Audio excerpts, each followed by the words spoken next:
television would be much more effective in giving them a new identity.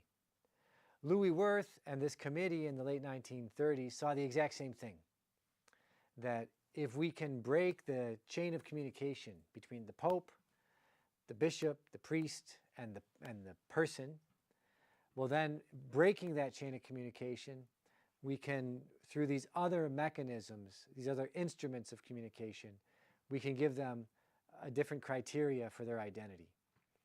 And so today we want to look at the relationship between Hollywood and culture in the United States, because Hollywood became, especially from the 1930s, I don't know if today you could say Hollywood has the same effect that it had from the 30s to the 80s as far as image formation. That could be a disputed point, but just as we get started, I want to recall now two conversations I had in the summer of 2002. This would be in the beginning of the Iraq War, summer and fall of 2002. On the one hand, I was in France that summer. And if there was one theme of the summer that the French were speaking about, it was evaluating, according to the French, they would say, Cowboy Bush. Cowboy Bush. In fact, it just became when I got back to Notre Dame, when I got back to Notre Dame that fall, I met the author of the book we're going through this summer, E. Michael Jones, for the first time. And but this repeated phrase, Cowboy Bush, Cowboy Bush, Cowboy Bush, it was just being repeated over and over again in relation to how they were trying to evaluate what they perceived as Cowboy Bush's actions in Iraq, in the Middle East. And then that fall, I was asked to go to a football game with a Mormon bishop. Now, a Mormon bishop is not what you think, if you're thinking of like a Catholic bishop, a Mormon bishop. This Mormon bishop was actually also a professor at BYU in political philosophy. And he effectively was someone, he and his wife and his family, they lived in the dormitory with the students. So they were like, I don't know exactly what you would call them, but they were like professors who lived in the dorm with the students. So it was not exactly a bishop in the way you and I, now because he had a certain title, the idea was that the students could come to him for religious advice or spiritual advice of some sort. And we were there watching the football game, and I said to him, I was a young professor, having finished my first year of teaching in political philosophy, and he was a well-respected Straussian from BYU. And so I said to him, I said, well, like, what do you think is, given the time we're in, Iraq War, right, how do you introduce political philosophy, right, to talk about contemporary issues? And he said to me, I like to have my students watch High Noon. High Noon is the best political philosophy movie out there. And in reading the chapter from the book today, if you've read it, you know that John Wayne hated High Noon. He felt that Gary Cooper in High Noon did something, maybe Gary Cooper didn't mean to do it, but there was something about the Gary Cooper character in High Noon that was subversive of the real cowboy, or how John Wayne thought the cowboy should be presented. So I want to unpack this, because here's a fellow who was a leader in the realm of political philosophy, explaining to me how do you introduce how America acts in international relations. You use High Noon. And I was just before that conversation, I was in France. And how were the French, as they were looking at the United States and trying to evaluate how we were acting in Iraq, what was their imagination, what was the image in their imagination that they used for starting the discussion? Cowboy Bush, the cowboy. So we want to look at the cowboy, and I think especially we want to look at the cowboy when we're considering just war teaching. Because I think so often when American Catholics are considering just war teaching, I think their backdrop is actually the cowboy. But it's the cowboy in international relations. And one of the reasons I say that is that almost every Catholic scholar that I read back in February, March, well, first of all, no one really commented until March, but back in March and April, and then just a few weeks ago, right, almost all of them, they don't go into the actual circumstances or thinking through the actual circumstances. When they present just war theory, it's just thinking of, well, some man that decides he's going to go to war. As if there's no law, as if the international relations is just countries out there, and we're like the sheriff, right? We're like the guy we got to do something. And so I think there are elements in which when Catholic so-called intellectuals are commenting on just war theory, they ironically almost never, do they actually speak about the circumstances or what the so-called experts actually say about what is happening or what could happen. And also, the other thing that really strikes me, having reviewed some of the arguments, they oftentimes don't even, how can I put this? They oftentimes, they don't even take seriously the real criteria of just war teaching. Because why? They're just hypothesizing about what could be going on in the mind of the cowboy. And so I want to get into this. So first of all, before we start, I want to just give 3 arguments that were laid out. And these arguments were laid out up to 6 weeks after. So in early April, the Iran war had started. My memory is that when the Iran war started in late February, the Catholic intellectuals did not say anything about whether it was just or unjust. They waited about 6 weeks. And the first time they said and when I say Catholic intellectuals, I mean these are Catholics that are either they live in D.C. or they're very attuned to what are people saying in D.C. And oftentimes they're getting funding from foundations and think tanks in D.C., right? So it's a very specific group of people. And my recollection of the series of events is that the war started, we were going to war, and then about 6 weeks in, the Pope made some statements, and then the Catholic intellectuals responded to these statements.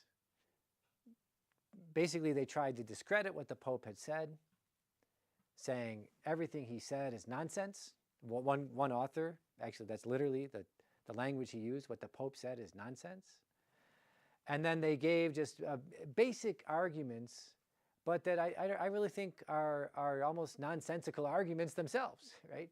So this one fellow, and I could share the sites if anybody wants them afterwards, but this one fellow says that military force was necessary. Why? To prevent a hostile regime from obtaining nuclear weapons. This fellow makes a faulty assumption, and he said in his characterization of the facts, he says the regime has consistently violated all of its agreements. So right there, that's a problem, because they adhered to the JPCOA. That was an agreement, and they adhered to it. They never broke it. Our president tore it up, right? So they adhered to the agreement.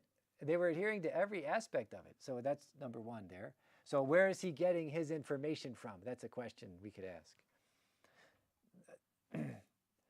They persistently use negotiations as a pretense to gain time. Again, where's this coming from? I would ask. So force is the only way to make good faith diplomacy possible again. A reasonable person can doubt the good of preventing Iran from attaining a nuclear weapon. Okay, here's another argument from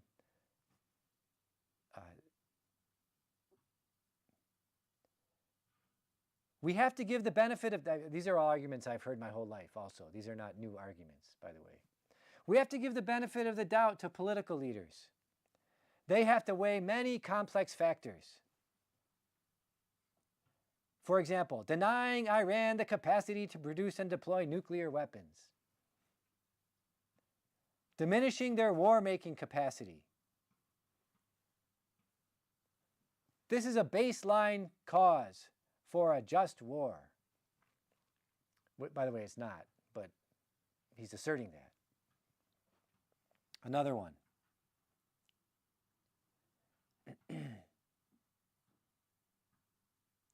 Sovereign political authorities possess the duty to assess existential regional threats, arguing that proactive military containment of state-sponsored terrorism meets the threshold of legitimate defense. Now, one of the principles of Catholic social teaching, just to state this before I go into other details, one of the principles of Catholic social teaching is that you have to evaluate whether a country is going to war based on the actual arguments of the people going to war. So it's like, so what these three guys are doing, they're wish casting. That's the term I've come up with. They're wish casting. Right? They're creating hypothetical reasons that if those things were true, then we could go to war. But when you're evaluating just war theory, what you're actually evaluating is the actual arguments that the country is using when it goes to war. Now, in the first 10 days of the war, I remember one day at breakfast, I was having breakfast with some people, and they said, well, why are we going to war? And I said, well, we've given one different argument for each day. So it doesn't seem to, so the first problem is that it doesn't seem like we have a real argument that we're holding to. It seems like we're fishing for arguments. Like we want to go to war for some reason that we don't want to say. And so we're fishing for other reasons because we know we have to give some argument. Right? The human conscience forces us to try to give some argument that this war is just. But what we know now, because people talk and they talk to reporters, and so just recently there's been an account of the arguments within the administration for going to war. And this correspondent noted that as we entered the conflict, there was no clearly defined long-term strategy. The initial posture was extended aerial campaigns.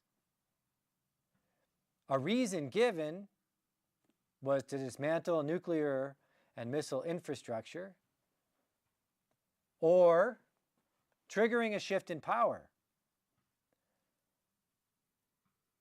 But there was no clear roadmap for what would they do next.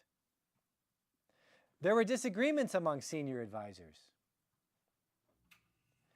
Key foreign policy and national security advisors held fundamentally different and conflicting views.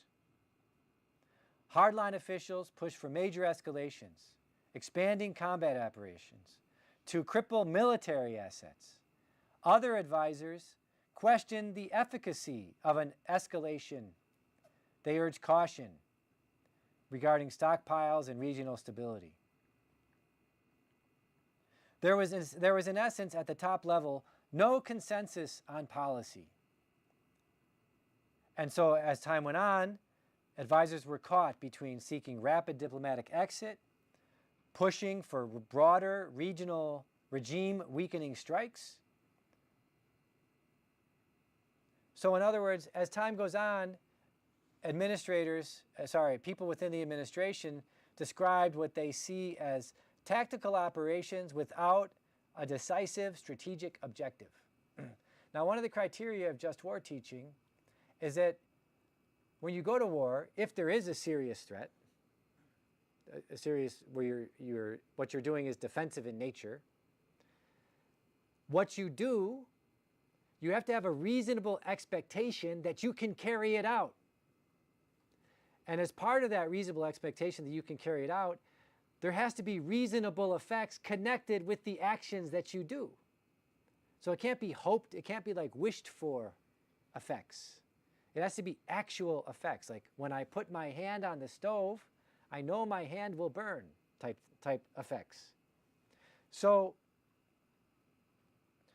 again, none of the thinkers on Catholic just war theory or these intellectuals, thinkers is a strong term here, by the way, but none of these people that wrote on it back in April, they're not now, none of them have written columns in this last week or so saying, oh, you know, I made a mistake back in April, right? Now that these facts have come out, let's reassess my argument. And I don't think they will, because I think ultimately they're propagandists more than they are really trying to think through serious problems. Now, so another aspect is what you do, is it reasonably going to lead to the effects that you intend? And this is where, again, what they said, a reasonable man could think that we could change the regime, or a reasonable man could think we could limit their capacities. A regional man could think we would limit state-sponsored terrorism. Now, I think all of those accusations are assuming the consequence, so there's a logical fallacy even in their arguments. But if you were to grant them their arguments, even then, I think you could say the means proposed. And what was the means proposed that was finally agreed on? Aerial bombing. None of them referred to any studies that had been done about the efficacy and the likely effects of aerial bombing. And there's been, since World War I, there's been about around 100 serious aerial bombing campaigns trying to obtain military and political objectives in war or war-like conditions. So there would be a possibility, it would be completely possible to say we're committing to aerial bombing to end state-sponsored terror, to end missile capacity, to end nuclear capacity. Well, looking at the history of aerial bombings to stop those kinds of things, what does the history tell us? Is that effective? Does it work? And lo and behold, here in Chicago, we have the expert on the history of aerial bombing campaigns. Now again, he's not in Washington, D.C., but actually he also was an advisor for several administrations, both Democrat and Republican.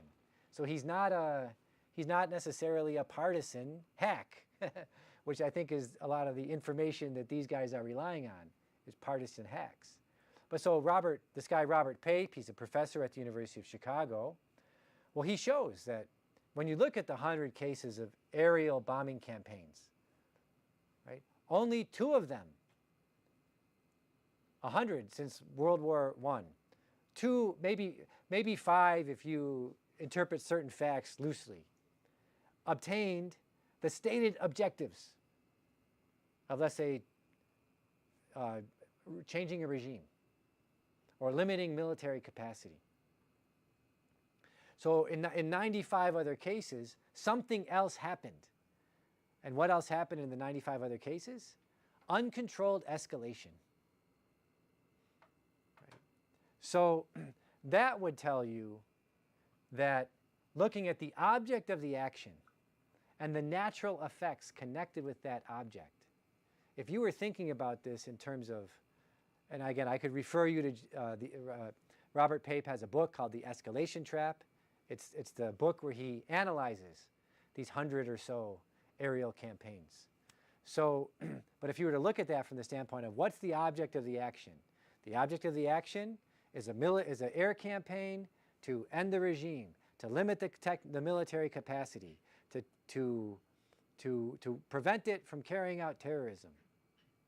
Right? Well, aerial campaigns do not lead to those effects.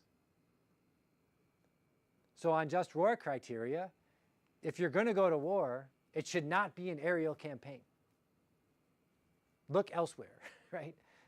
So none of these intellectuals gave any real consideration to the real circumstances of an aerial campaign directed against a nation like Iran.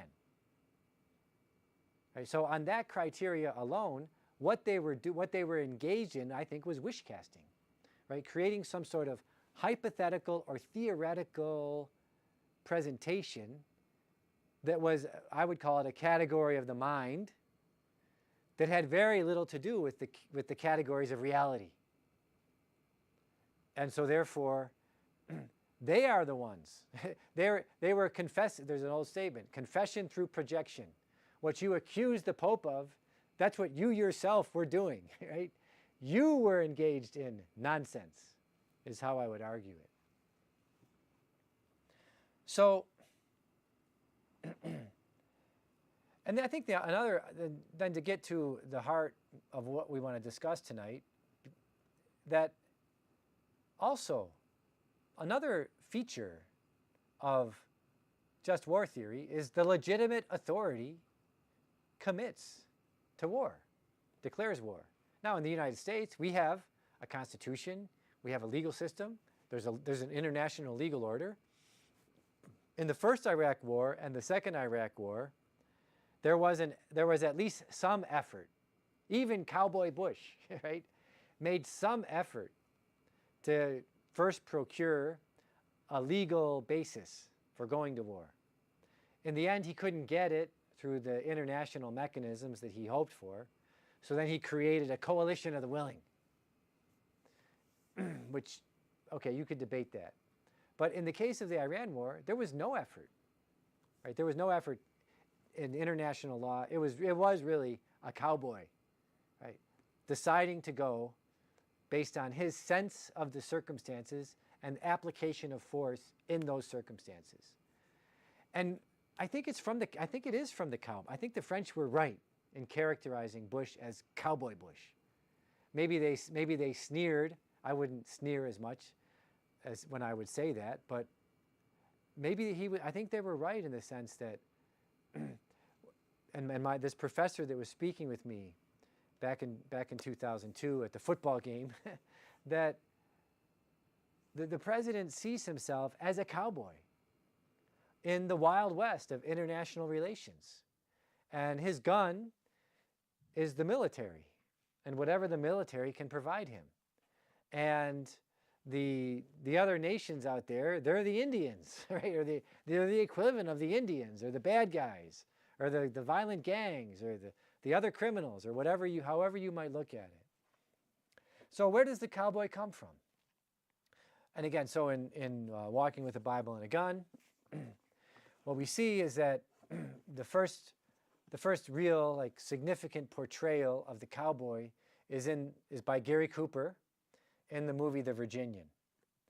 And Walter Lippmann, in his book Public Opinion, he says film is going to become ideal for conveying this new identity that we need to give to the people. Why? Because in film, in pictures, we can present the ideas that will stick with their memories, that will influence their imaginations. Again, Walter Lippmann said there's categories of reality and categories of the mind. I'm not really interested in categories of reality. What I'm interested in is how can we influence the categories of the mind? How can we get ideas into people's heads that change their understanding of who they are, that change their identity? And so for him, the film, and also he's quoted in the chapter where he says essentially that gifted men will be the ones that know how to give us the images of who we are. And he also quotes Lippmann saying, the two ways you can kind of shock them out of their traditional ethnic religious identity to give them their new identity is you can use sex and violence. Now, there's a reason from 1934 or till 1964, more or less, let's say 35 to 65, they couldn't use sex. And so what's that reason? So actually, if you look at if you study the history of Hollywood, in the 1920s and into the early 1930s, apparently, Hollywood films were getting a little bit risque and blasphemous, and they were doing a lot to push the envelope, push the ends of the envelope, you could say, in matters of sexual morality and also mocking religion and whatnot. I'm not an expert in the history of Hollywood, so you'll have to take, I'll just take the word of the experts for that myself. What happened though, what I do know happened, is that by the time you get to the early in the Depression, both the Protestants were led by a fellow named Hayes, and then the Catholics, they were upset, they were offended at what they saw happening in film. The Protestants on their own, under the leadership of Hayes, they tried to enforce some sort of code that Hollywood would hold itself to in making films, like a moral code, and it failed.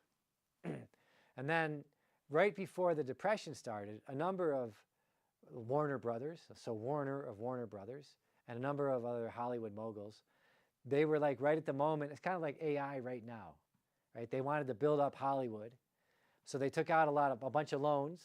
They were heavily in debt, trying to expand production and distribution. And right after they took out those loans, the Depression hits, the economy tanks. The bishops go into the Hollywood studios and they say, hey, would you be willing to work with us to have some sort of a code in order to regulate like what's shown to our people in the films? We're not against you. We're not against your films. They weren't going as far as what Cardinal Ottaviani proposed at the beginning of the Second Vatican Council. We should make our own movies and set up our own distribution networks and our own houses. That's a separate argument for a separate day. They didn't go that far. They were just like, would you be willing to work with us on how films are made? The guy Hayes in Hollywood said, absolutely not. Get out of here.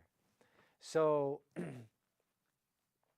not long after that, the economy really tanks, and the Cardinal Archbishop of Philadelphia, Doherty, he says, until Hollywood changes its ways, no Catholics should go to a movie, any movie. And that was a different age. Catholics were a little bit more obedient. So that fall, nobody went to the movies. It got so bad that many of the production companies, Warner Brothers, was on the verge of bankruptcy. And the way Joe Breen is the guy that eventually tried to become the go-between between Hollywood and the Catholic bishops. They're like the broker.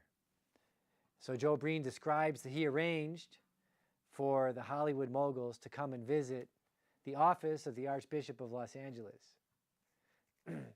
And the way Joe Breen describes the scene, the moguls came into the office of the Archbishop on their knees, crying tears as big as horse turds. Excuse my language. And they were basically pleading with the Archbishop, what can we do? What can we do to get your Catholics to come back to the theater? And the Archbishop said, well, would you be willing to enter into it's not legally binding, but a code, a production code. We'll set up a group of, it doesn't have to all be Catholics, and we'll make a series of criteria of what you can and can't show in film. And since this country's, the way that Catholics thought of it was, since this is essentially a Protestant country, the code will be, it'll more or less follow, for the most part, Protestant values. So for example, for 30 years, you couldn't show people smoking in film, right? Because that was like more of a Protestant consideration. So the moguls agreed to it.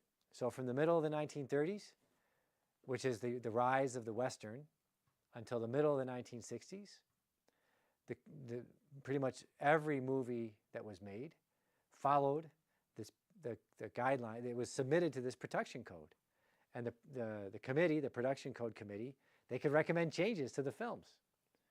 Now, and again, during the Second World War, nobody really tried to break the code. Up until about, I think, 1955. 1955, I think 1948 is the publication of the Kinsey Report. By the mid-1950s, the elites are even though the common people weren't yet sexualized, right? By the middle of the 1950s, the elites are sexualized. And so the Hollywood elites, by the mid-1950s, they start pushing to make movies that would break the production code. Not just update it, but just completely break it. So what happens is finally, in the early 1960s, they come up with a film. I'm sure you've all seen it. It's a classic. It's a great film. It won awards in its day. It was a cutting-edge artistic film of the day, but it's the film that they came up with. The only reason for the film was to break the production code, but of course it was lauded by all the reviewers as like a great feat of artistry. And I'm sure you've all watched it in your life, The Pawnbroker, right? No, you haven't seen it. You've never even heard of it, right? Well, why? Because it was a B movie, but at the time it was promoted as like the greatest thing ever. And the scene in the movie that broke the code was a prostitute in bed with a survivor of the Holocaust, and I think the prostitute was black, right? So all the cultural images you could put in it that would break the code. So basically, if we go back to Lippmann's point, what are the two things that you could use to shake the image that someone has of himself and give them another one? Sex and violence. From the mid-30s to the mid-60s, it wasn't sex. There were some films, again, from 55 to 63 or 4 that they were made to try to, I think there was one film called Kiss Me Stupid, that they tried to break the code, but it just couldn't, because they had to capitulate again on some of the scenes. So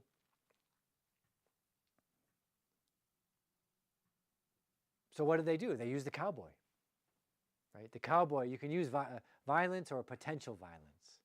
Again, we're not talking about modern violence in modern films. We haven't gone that far yet, but the only thing that was really that they could use in a serious way would have been the cowboy or the war film, the Western. So now Gary Cooper, he is introduced as the cowboy in 1928 in the movie The Virginian, which is based on the novel The Virginian. Even the cowboy itself, though, it'll follow a trajectory. In the beginning, you get Gary Cooper, and you get his character in The Virginian, the kind of classic cowboy out there in Montana. But it has its own features, which we'll discuss. But then, as time goes on, you'll get Midnight Cowboy. You'll get a subversion of the whole cowboy genre in the film Blazing Saddles, right, in the late 70s, early 80s. And then probably in all of our lifetimes, we saw Brokeback Mountain, right, the complete moral subversion of the cowboy, right, in some other interest. That's also to say that some of these things, they are images which people are consciously trying to craft. Going back to the Plato's analogy of the cave, right? What are the images that are on the wall that will influence the way people think of who they are, that will keep them entertained, make them think of who they are, and also what reality is? Lippmann hated Jeffersonian democracy, Jeffersonian republicanism, and he wanted to replace it with the rule of experts. I suppose now we would say the technocrats, right, or the tech bros of Silicon Valley. The great men who knew what the common man actually wanted. And the whole point of public opinion is to get the average man to give his consent to the great man. And the film would be the film for Lippmann would be how we educate the common man to understand what it means to be an American.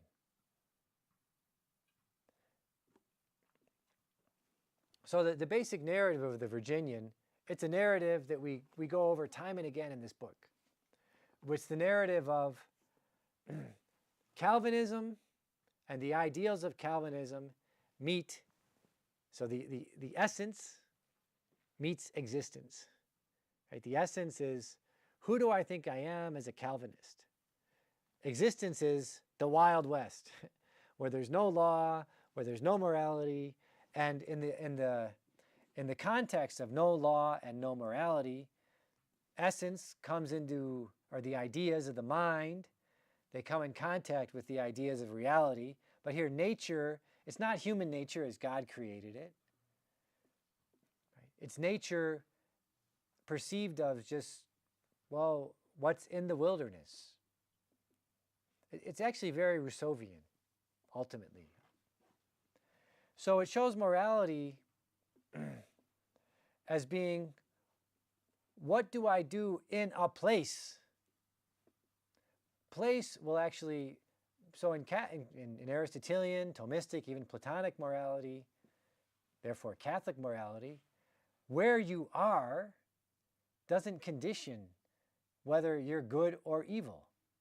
You can be in the city, you can be in the country, you can be in the mountain, and you can be good or evil in any of those places.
Cowboy, the American, that become really popular in the 40s and 50s, and they are promoted. There's two magazines that were created by Henry Luce.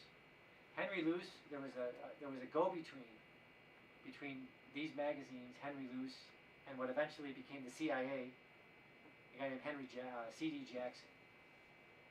Right, so the in its early, I don't know if it's still the case now, but from its creation until at least the death of Henry Luce, Life magazine and Time magazine, there was a connection between Life magazine, Time magazine, and the CIA. And it went through C.D. Jackson. Again, a book that shows this, if you want to look further into it. A book by David Wemhoff. John Court. We'll discuss it more next time we meet. But John Courtney Murray, and I forget the actual title of the book, but it's by Dave Wemhoff, and it's on John Courtney Murray.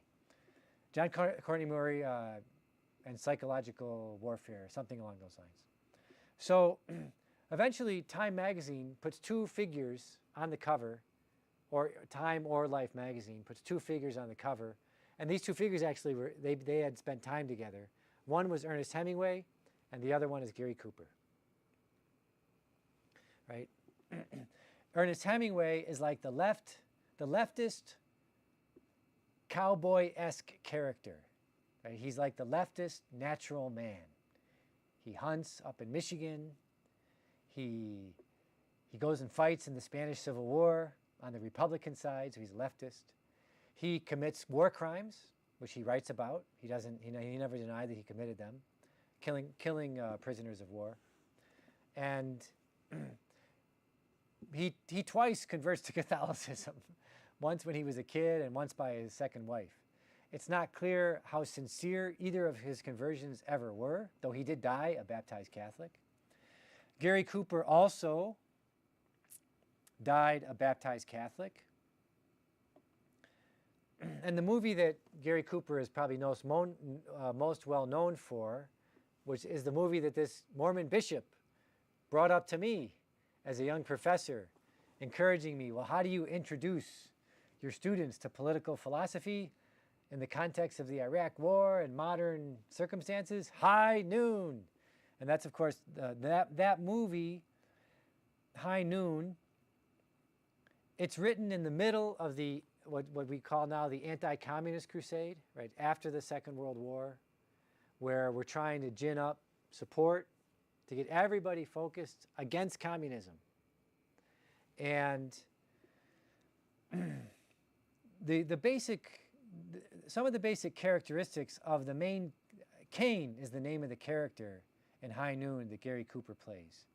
And he's a fellow, there are some things about Lippmann that I think they really show up in High Noon. Number one, Cain. He's going to take law into his own hands. He does so against.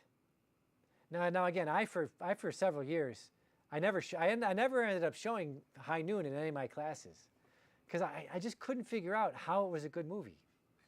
And if I showed a movie to my class, I wanted to show them a movie that I could draw the good out of it somehow.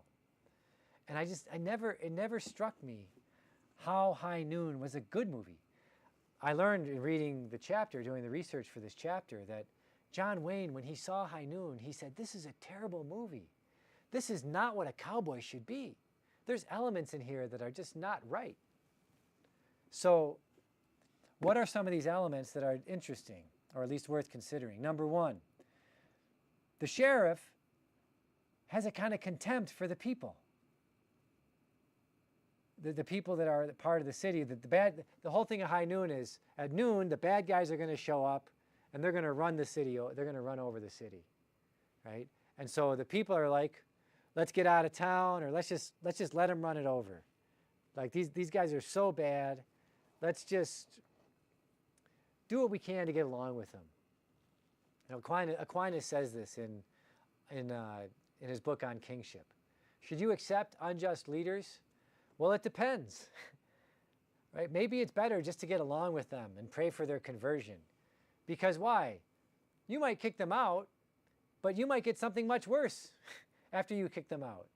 Right? So maybe in principle, if you're going to think about it in a principled way, maybe in principle you can oppose them.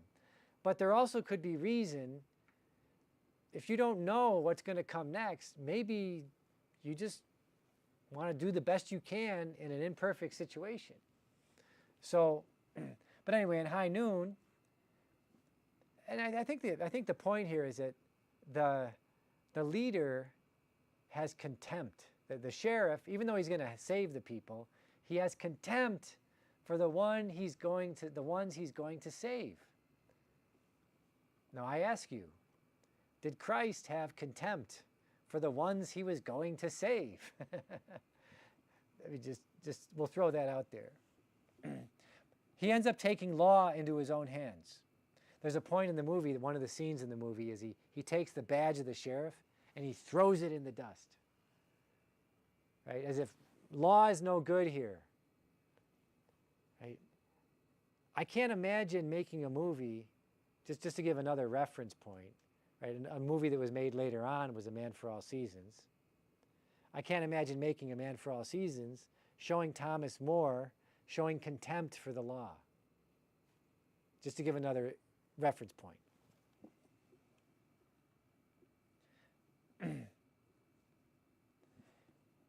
He somehow thinks that he holds something that's good for the people that the people themselves don't see that he's going to give them.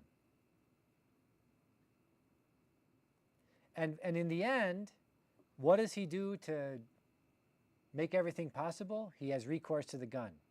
Force, not reason. So there's no longer a practical reason. There's no longer moral reasoning. It's the force of the gun.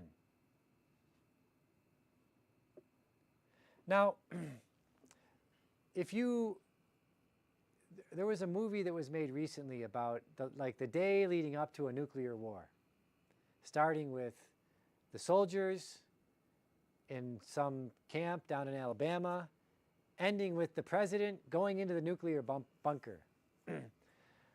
Something very interesting about that movie is that there is never in that movie any, even in Dr. Strangelove, the dark comedy about a nuclear war that ends the world, there's at least a humorous attempt to describe diplomacy between the President of the United States and the President of the Soviet Union through the hotline. And what I found interesting about this movie, it came out I think last year or the year before, is that there's never any effort at diplomacy in the movie.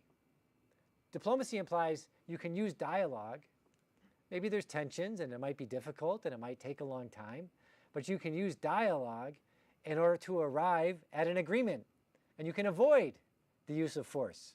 Or if force is being used, you can end it, right? There's this, if you want to study the diplomacy as it's going on right now with respect to the Iran war, I highly recommend this transition protocol. The journalists on transition protocol, they seem to have, well, I know that one of them in particular, he has spent 30 years cultivating excellent resources, excellent contacts throughout from Europe to China. Not so much in the United States, but pretty much in every other country. So if you want to understand what's going on diplomatically with respect to the war, the transition protocol is a great resource. And the last several episodes that they've done, they also let you know stuff that they've written, articles and whatnot, so it's not just all listening. But the last several episodes that they've done, it becomes one of the things they've commented on. It seems like there is a faction in the United States that is dedicated to diplomacy, to trying to bring about some sort of, a lot of the almost Pakistan, Iran, Kazakhstan, Russia, China, India even, the Qatar, Emirates, Kuwait, Egypt, Saudi Arabia, they're all engaged in diplomacy on some level. Now, what's the relationship between diplomacy and force? That's another question. But their impression is that the other countries in the conflict, except for the group led by J.D. Vance, there's no diplomacy going on. It's just, how do our weapons speak? Right? In other words, how does force speak? And when you too quickly resort to force, without really thinking through the circumstances, without really using diplomacy to try to avoid a conflict, you basically are putting an end to the use of practical reason, which is fundamental to ethical behavior. The author of the High Noon screenplay, his last name is Foreman. He describes in his own private diaries his contempt for the average American, how he sees the average American as being a conformist coward, and that only with force can we settle important questions about safety, this was in the 1950s, he's writing this, 1940s, 1950s. And basically he says, we have to face it. You either have barbarism or force. There's no reason in between. That's why he had, and he says in his writings, that's why he has Cain throw the badge in the dust, because of his contempt for the people, his contempt for the law, his contempt for democracy. Foreman sees Cain as an alienated leader. Alienation was a big theme in the 50s until like the 80s or 90s in political philosophy. How does the alienated man act? The man who has contempt for society, its legal norms, its moral norms, its customs, its manners. Only with force can you overcome and overwhelm inferior beings. I suppose now in political philosophy they would say the other, right? We all have a tendency to turn the people outside of our group or our country into the other. And the other, you don't have to treat them as humans, because why? They're inferior beings somehow. And yes, the one who uses force is lonely, as he holds the people in contempt to preserve the safety of society. Now again, just last week, I was listening to this guy, Richard Barris. He's a pollster. He has access to the Trump White House. And I think he's one of these pollsters that actually gets pretty close within 1 point of getting elections right that he predicts. He says, well, what do you have going on in the current administration on the issue, especially on the issues of war and peace? You have the decision maker adhering to the opinion of the donors, who increasingly have contempt for the average man, the common man, because the common man doesn't see the value in using, these are Richard Barris's words, having just spent the weekend with people in the administration, right? Because the common man doesn't see the value in the use of force. Sometimes force needs to be used in order to prevent, in this case, communism or socialism or state-sponsored terrorism.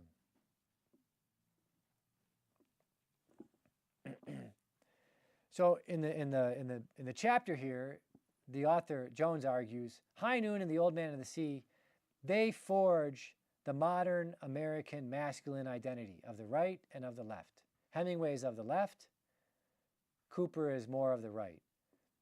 Both of them convert to Catholicism before they die, but both of them, seemingly till their death, lived a kind of private code that they distinguished from the religion that they adhered to. That's very much like the cowboy in the West. Right?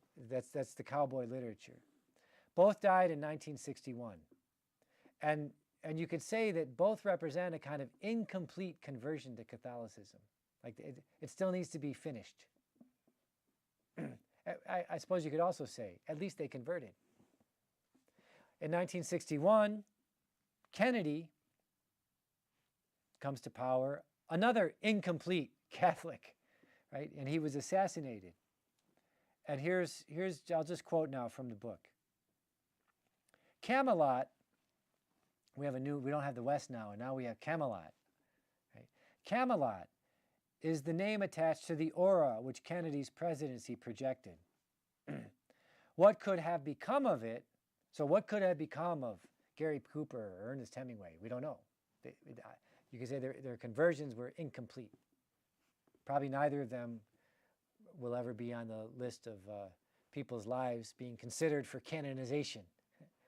I don't, unless there's some great miracle, right, that we could attribute to them. But anyway, but it remains unknown what Kennedy would have done. Because why? He was assassinated by a group of conspirators, which included the CIA, which felt threatened because Kennedy wanted to end the Cold War, and the Israelis, who saw Kennedy as a hindrance to their desire to acquire nuclear weapons. The Protestantism which gave America its identity had evaporated to the point where only its satanic gist was left behind in the alembic of history. Right? So the Satanism of Paradise Lost, it's now in the Cowboy in a different form. It's the guy who out in the Wild West, Satan says in Paradise Lost, the mind makes its own reality. Right? And so the cowboy in the West, he makes his own morality. He doesn't go by principle, he goes by his own morality, and he enforces his own morality with the gun. The murder of John F. Kennedy was a coup d'etat which ushered in a new era, a new satanic era, which is with us still. And now he quotes Samuel Huntington, who's a Harvard political scientist. For more than 200 years, Samuel Huntington tells us, Americans defined their identity in opposition to Catholicism. The Catholic other was first fought and excluded, and then opposed and discriminated against. And at the moment when Catholicism had reached the highest office of the land and found expression in a man who epitomized it with charm and grace, Catholic identity was cut down by an assassin's bullet as a warning to anyone who thought that Catholic identity could be amended in the light of the Catholic faith. Now, next time, we'll deal with the role of the Second Vatican Council and John Courtney Murray and the psychological doctrinal campaign that was directed against the Catholic Church and the problems that posed. Huntington portrays the trauma which followed the assassination of John F. Kennedy as an identity crisis, which has become chronic. And Huntington himself, in his writings, invokes the image of Gary Cooper. Because Gary Cooper was the icon of American identity in 1950. And Huntington sees the 1950s as the zenith of American national integration. But by the 1990s, there is such cultural and political fragmentation that conflict emanating from intensified ethnic and religious consciousness poses the main current challenging the American national myth. John Courtney Murray, we'll go into this next time, he's also one of the leaders in saying Catholics will no longer engage in boycotts. And actually, for John Courtney Murray, that's really one of the fundamental teachings of the Second Vatican Council. You can't find it anywhere in the documents, but that's what he drew from it. No more boycotts. No more production codes. Right? And so another thing we'll deal with next time is the sexual revolution. Right? So the next talk will be Vatican II and the sexual revolution, the breaking of the production code, the American, the Anglo-German relationship and how it was broken, and kind of where things go from there.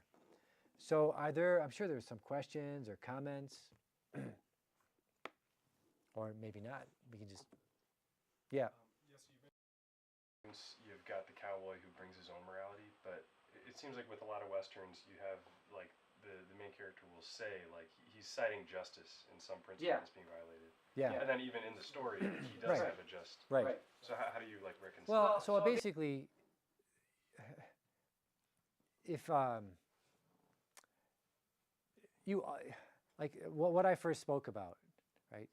The human conscience requires you to somehow argue that what you're doing is just.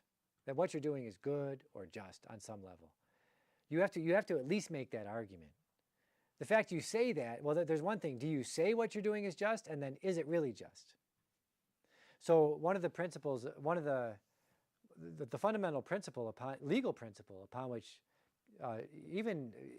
put aside Catholic just war teaching, international law, the right to go to war, it's based on the right of self-defense. Right? So if I see the two of you over there and you start beating him up, I can say it's just for me to shoot you. It was just for me to shoot you, to stop you from beating him up. But legally, that's not the right of self-defense. Legally, for the right of self-defense, we learned this in the Kyle Rittenhouse case. So he was there.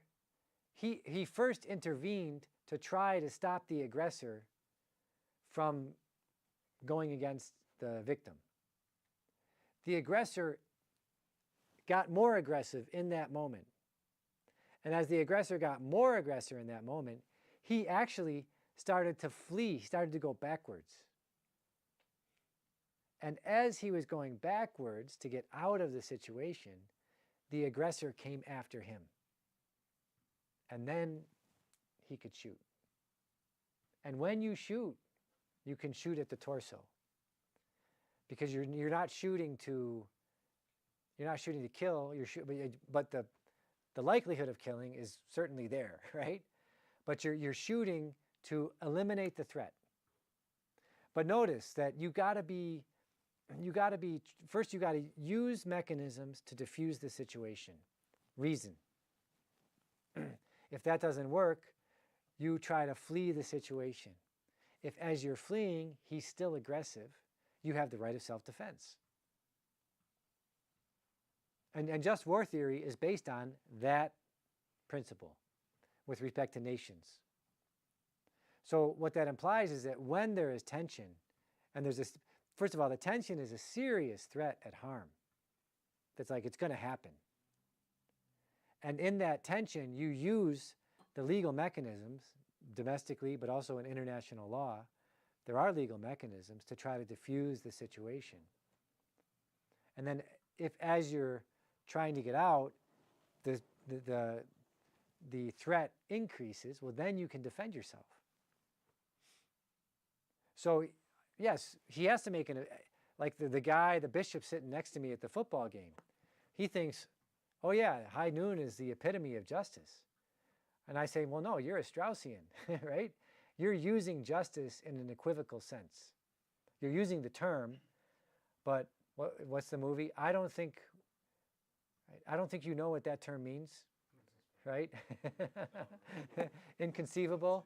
I don't think you know what that term means, right? You're using that term, but I don't think you really know what that term means, right? You're using it in an equivocal sense.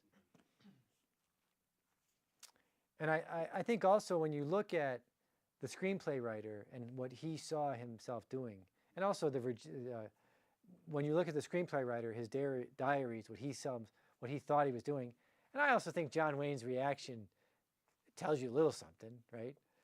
That, yeah, he might use the term justice, but all the other symbolism is that he doesn't really think there is a justice.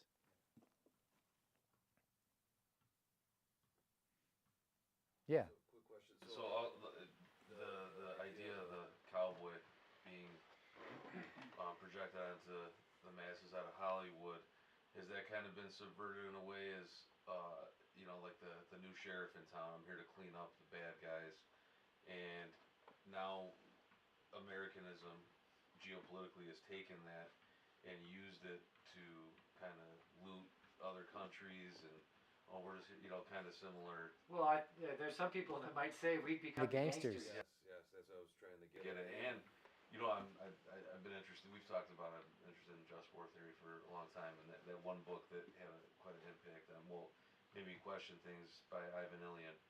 Now, I feel like the Americans are acting more like his on resistance to evil by force theory than the Russians, where it came from and where they're supposedly that's the way Putin is behaving. His thesis in that book. So what are you saying? Putin is a cowboy, or? No, I'm saying, you hear from Western people that that's what he has put into place. His shoot first, ask questions later. Yeah. Where I feel like the Americans are doing that right now. Well, my suggestion in the talk is that the only faction in the administration that seems to be engaged in diplomacy are the people around Vance. Everyone else is force. You speak with guns, not using diplomacy. Or diplomacy is just a mechanism to delay. One of the things in here, negotiate. One of the things that they accuse, one of the things they accuse the Iranians of, which I think is confession through projection, which is they use negotiations only as a delay tactic to further engage in force.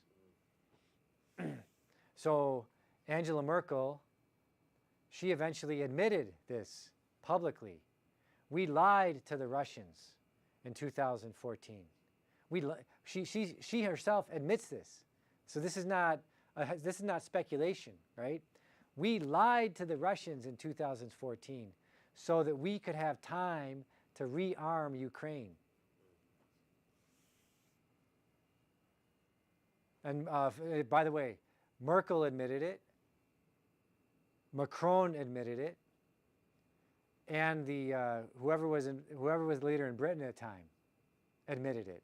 They've all admitted it publicly. Of course we lied to the Russians as a stall tactic. So precisely what this so-called Catholic intellectual think tanker from DC is saying, he's precisely just repeating talking points he's aware that we lied as a stall tactic, because it's confession through projection. He's aware that we lie as a stall tactic in DC, because he's connected in that world, and he's projecting it onto the Iranians. I remember all those recordings came out. I can't remember her name from the State Department. It was involved in putting all the people in place for the Maidan Revolution. Hillary Clinton? Clinton. Susan Powers? No. Susan Rice? She's married to Kagan. Oh, yeah. Victoria Noodleman, Victoria, yes. also known as Victoria Nuland. So She changed her name. Her family changed the name from Noodleman to Newland.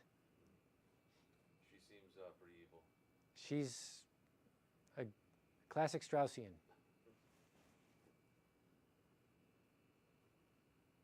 So in that case, what you were talking about with Macron admitting that they lied, were they justifying it because did they attach any kind of morality to it? To be honest, just between you and me and the chair, I think the Europeans at this point, the European elites that in France and England, in Germany, I think they just have an irrational hatred of the Russians. And they literally do. They're like the character. They're like the cowboy character that they literally treat the Russians as inferior beings. The Russians are the other, right? In postmodern philosophy, they come up with this concept of the other, right? And it's classic Western imperialistic. This is where I think that some of the criticisms of colonialism and imperialism are correct, right? It's the classic Western imperialist. Oftentimes, these are not people who are deeply rooted in. These are people who are the beneficiaries of the French Revolution, the secularism that comes after the French Revolution. We're not talking about St. Louis, the King of France here. But these are people that, if there's something that they've nourished and cultivated over the last 100 years or so among European elites, it's an irrational hatred of the Russians as the inferior beings, the other. I remember I was talking with a European in Rome, and in 2014, when the whole Ukraine-Russia Maidan thing first comes out, and just the fact I brought it up with him, the guy got angry at me. He started turning red, and lecturing me. Putin and the Russians, they're going to have to show themselves to be truly human. I'm like, where's this coming from? This is irrational. There was an English scholar, I forget the name of the book now, but we could find it pretty easily, there's an English scholar that set out, he said, you know, the British, the elites, they really hate the Russians. So I'm going to, you know, he's a historian. I'm going to find out where that comes from. Like, I get it. And his hypothesis was, I get it, you know, there's this animosity between the Orthodox and the Catholics, and it goes back to the siege of Constantinople, or you look at other countries, the Poles and the Russians, this battle, this other battle. So you got these historical grievances. So he said his hypothesis was, well, I got to find what's the historical grievance that leads the British to be so like irrationally animated whenever Russia gets brought up, the British elites. And he did like 10 years of research, and in the end he said, I can't find one. It's just at some moment in the middle of the 19th century, they all just decided, we're going to hate the Russians. And that seems to be all that it was. It was a decision that everybody made. When do you think it's more economic now, post-World War II? I think fundamentally, why are we in Iran? What's the real reason we're in Iran? I think Thorstein Veblen, another University of Chicago professor, I think he's right. When you're looking at wars that the Anglo-American Empire is involved in, ask yourself, what are the resources at stake? Agricultural, gas, oil, or whatever other minerals are needed for the modern economy to work. And he said this over 100 years ago, but I think it's spot on. That's where you start. That's where conflicts come from. And so Mackinder, the famous Mackinder thesis, he was a classicist. I mean, every Englishman in the early 20th century was a classicist. That's why we should all study Greek and Latin. But Mackinder saw the world as like a blown-up version of the Peloponnesian War. And he thought, Sparta is Germany and Russia, the United States and England, that's the Athenians. Mackinder thought, ever since the 16th or 17th century, Britannia rules the waves. So the way that England and the United States, the way they're going to keep this economic and political dominance is they're going to have to control the waves, and they're going to have to guarantee that the land-connected powers from China to Europe, that they never unite, because Mackinder understood they could potentially unite and they could form political systems and economic systems that could run independently of the Anglo-American imperium. And so we have to do everything in our power just to prevent that from happening.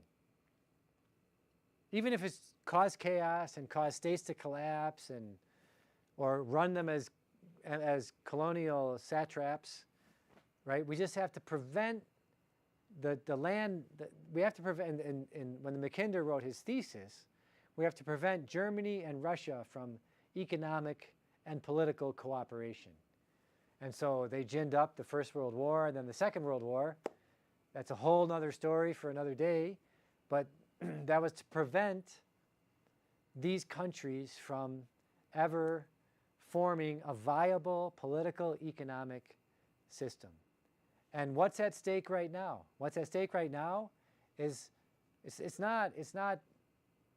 the Belt and Road Initiative. It's potential unity, a potential economic market that is not controlled by the Anglo-American imperium. That's what I was thinking when you said Merkel. At some point, them being a vassal post-World War II, she was told, you better hate the Russians, and you're not going to buy gas from them either. Right. That's why we destroyed the pipeline. Right. I've heard Iran talk about that. I think in the last couple of months, like they've kind of proclaimed that they're a superpower in the world. Well, Robert Pape. I mean, you don't even have to leave Chicago, right? Go talk with Robert Pape at the University of Chicago. He says, look, and he's an expert also. He studied international relations at Chicago. He says the important Saudi Arabia the reason that Saudi Arabia is a significant country in the modern system is it about 20% of what oil and natural gas comes from Saudi Arabia. Iran could be the same as Saudi Arabia by controlling the Strait of Hormuz.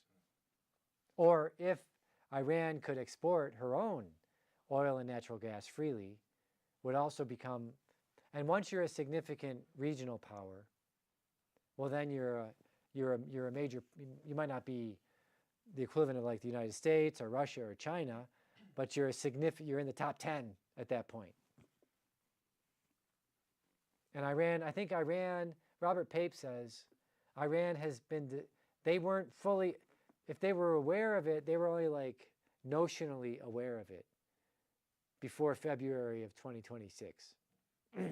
But somehow what's happened, I have a friend, by the way, who's been writing about this going back to 2011, how Iran could control the Strait of Hormuz, and by controlling the Strait of Hormuz could become a significant world power, maybe not the top, but a big player, and could also put a big chink in the American control of the seas. And again, I think these Catholic intellectuals in D.C., that's what they're defending. That's what they're defending. They're defending the Anglo-American imperium. And they want to say Catholic just war teaching allows us to defend the Anglo-American imperium. And if the Pope says anything against the Anglo-American imperium, well, what he's saying is nonsense. Is this like they're explicitly thinking that, or they're kind of bought into the... I think it's in the back of their minds, but they can't say it publicly because it sounds so bad once you put it in those terms. But also if they were to be critical, they would lose their jobs, right? So it's also, I think when you're an academic, having been in my previous life, having been an academic, and frequently facing these questions, I think when you're an academic, like actually this one friend of mine, he said, academics are the easiest people to buy. Because why? They don't want to be uncomfortable. So I think a lot of times academics have in the back of their minds these realities that they know are there, but they don't want to talk about them. Because if they talk about them, they could lose it's like this one Supreme Court justice said to me, if I say the wrong things in my decisions, I won't get invited to appetizers. Right? But it is something that's in the back of their minds, which they'll tell you at some point, because they are aware of it, but they won't write it on paper.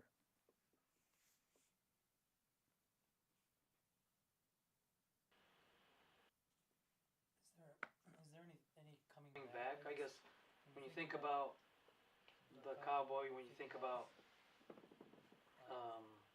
wars and how they're run, whether it was the Iraq War in the early 2000s or what we're going through right now, is there any coming back in the sense of going to war, morality, and being forthright in, hey, this is what we're going to do, we're going to go forward, or are we so the question is, are we too far gone? Is there any coming back? I think it's true. I think it's true. America goes through these cycles of 80 years, and in 1855, we might have asked the question: is there any way of putting an end once and for all to slavery, and going forward? And well, by 15 years later, there was a way, and we did establish. So the first age of American history is from the founding to the Civil War. The second age is from the Civil War to the Second World War, and then the third age is the Second World War to the present. And in these times of chaos, when the ages are changing, each age, right, corrects some problems from the previous one, and then goes forward, and then there's new problems that develop. That as those problems don't get resolved, things kind of fall apart. But then we resolve them again. I mean, I think every society. I don't see it as so far gone that even if we were to say, oh, it's so far gone that everything's just going to crumble apart. Well, even if everything crumbles apart, you still got to rebuild it, right? The Pope in the encyclical. There's the Tower of Babel, and there's the temple being rebuilt after they return from the destruction and the exile. So even if everything falls apart, you can still rebuild it. And I've heard you talk about these. Sorry, did you? Oh, no, go ahead. By the way, one thing. So for example, this weekend, this fellow that I know who started the 76 Law Center, he's holding a conference in Chattanooga where he's precisely one of the things they're doing is they say, look, yeah, politically, we're right at the moment where maybe it's too far gone. We can't really change the current system. But what are the techniques we should be cultivating right now? Because we're going to enter into more of a chaotic moment. What are the techniques we should be developing right now so as to rebuild as the chaos becomes more obvious? So there are people also thinking about this in more practical terms. And I've heard you talk about these cycles. Any thoughts as to like if those cycles are going to be accelerated because we're now in the digital age of AI and internet and everything seems to be moving so quickly that the cycle can be maybe more short-lived because we're in this digital age. Yeah, so the question is, could AI make things quicker? I don't know. It's possible. I keep seeing the Strauss and Howe book, Fourth Turning reference. And I think it was Strauss and Howe, right? Yeah. And I saw a quote the other day from the book, and it said, "History is seasonal, and winter is coming for America." Well, I think it's a little pessimistic. Yeah. Yeah. But that being said, if they're right about these cycles, and it is sort of. Well, again, Even before Strauss and Howe, when I was in graduate school, we would discuss these. There are these transformational moments when the factions that make up the parties and the general policies that the parties promote change. And in these transformational moments, so after the Civil War, it was for the next 80 years, it was kind of an epic of the ascendancy of the Republican Party. It's not the same Republican Party that we think of today, because it was organized around a number of different principles. And then clearly the FDR experience puts together a kind of ascendancy of a series of principles and policies of the Democratic Party. That's been coming apart. That's been coming apart since the 80s. Well, since the 70s, it's been coming apart. But they've had a kind of ascendancy since. So even when I was in graduate school in the 90s, people were talking about, well, we need another one of these transformational moments. And that's where, we've said this before, that's where like the 2024 election, there were some people that thought that these disparate groups were coming together that could represent a kind of transformational coalition. The RFK, Tulsi Gabbard, J.D. Vance himself becoming the vice president, and Trump, what he represented, that all represented what's going to be a potential coalition going forward. Now, of course, in the last 9 months, that's all been blown up. And we might see now something that it'll be interesting just to see, because the conditions have never been, we've never seen these conditions since people have been kind of tracking them. what we're about to see in this upcoming election. But I still feel like we're kind of on the cloudward pivot path as a country. Wouldn't we need some sort of like debt jubilee to come back? Well, yeah, the question is, yeah, well, again, that's why like the 1776 conference is an interesting one, because it's not just, oh, things are so bad that we're all just going to get crushed. But yeah, I could see debt jubilee as a reasonable policy for certain kinds of debt. I could see wealth taxes as a reasonable policy that Aquinas himself recommends. For usurious gains, fraudulent gains from Wall Street, give them a wealth tax. I think Aquinas writes a letter about that. So to Margaret of Brabant, if anybody wants to read it. So I could see creative policies coming out that help people escape from serious issues.